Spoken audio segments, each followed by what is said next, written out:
на църквите тук в района в Холандия. И същевременно той се върна миналата седмица от Италия и там той имаше среща с един Божий човек, с който искаме да работим в бъдеще, един добър Божий служител, един много скромен Божий служител, който има над 100 възкресения, така че Господ прави път там, където няма път.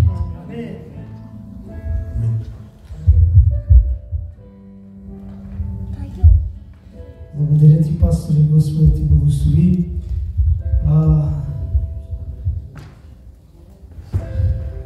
Преди да кажа това, което е в сърцето ми, ако позволи пастор Митко, тук съм с моите любими хора, но също така искам да почитам дякона, който служи в нашата църква, да поздрави църквата. Ако позволиш, пастор Митко, за една минута. Да, можеш. Пастор Митко, ако позволиш да дам думата на дякона за една минута, защото в тези неща така се случват. Заповядай, брат. Аз обичам да почитам моите служители, обичам да почитам хората, които са с мен. За това, че Господ да ги благослови. Благодаря, пастор. Бог да благослови. За нас е чест привилегия да бъдем тук на това място заедно с вас и да благодарим на Бога, че Бог ви дал такова прекрасно място. Но, брати и сестри, дали всички ние знаем, че църквата не е сградата. Църквата сте всички вие. И какво представлява църквата за вас? Какво значи църквата за нас? Църквата за мен е едно семейство. Семейство. Всеки да дойде да сподели нуждата си, да сподели проблема си. Затова аз ви пожелавам тук на това място Бог да помаже, досияе и досвети това място. Следвайте вашия пастир, следвайте това, което Бог му дава това видение. Следвайте го и го подкрепяйте. И нека тук на това място Исус Христос да цари на това място. Нека Бог да го благослови. Амин. Господ да благослови. Да.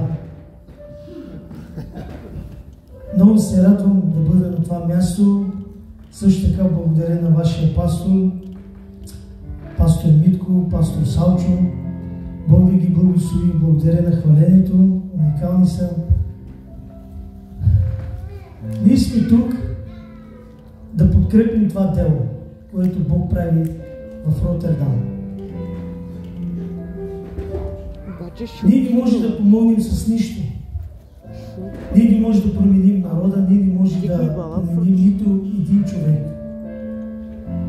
Който може да променя, това е нашия Господ Исус Христос. Разбира се, Той го прави чрез пастори, чрез Словото си, но какво искам да кажа? Зависи от нас как приемаме. В такива откривания на нови сгради или на църква се прави в някои църкви ритуал, които поставят камък. И този камък символизира началото на това откриване или стабилността на това, което предстои да стане. Но ние тази вечер какво ще направим? Ние ще поставим този камък, който Исус Христос от Назарет на това място, Той да бъде основата на тази сграда и в нашия живот, защото когато Той е основата и ние градим върху Него, ние ще бъдем стабилни, ние няма да се поклатим, но ние ще бъдем Христови. Амин. Амин. Може ли да се справим?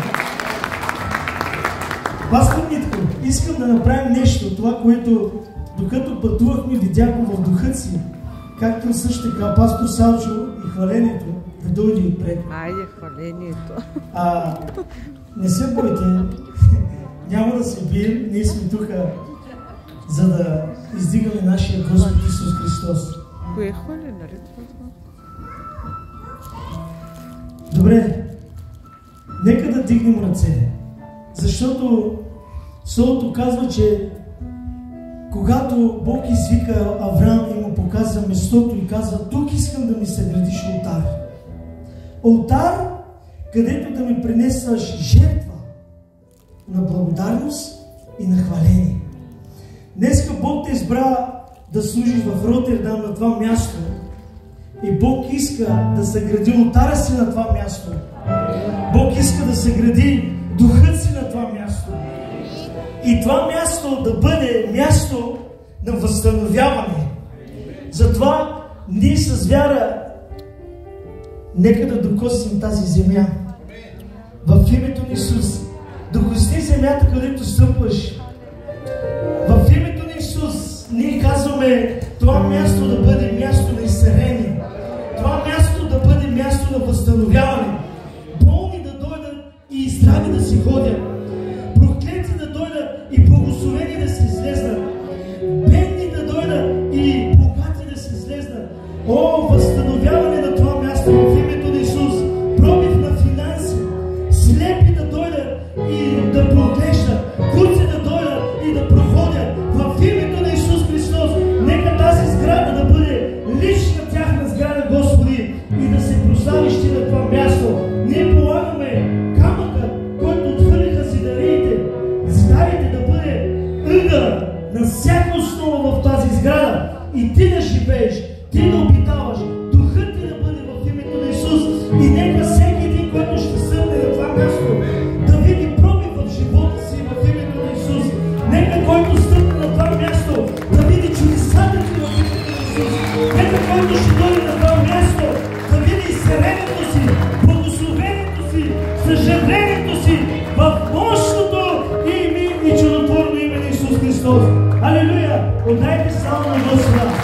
Отдайте слава на Господа! Алелуя! Алелуя! Бог да ви благослови! Благодаря! Приемете това с вяра. Това място е ваше място. Вие сте хората, които ще дигнат ръцете на своя си пастир и на хората, които служат. Тялото Христово трябва да бъде едно, за да дойде съживление. Ние сме като един пъзел.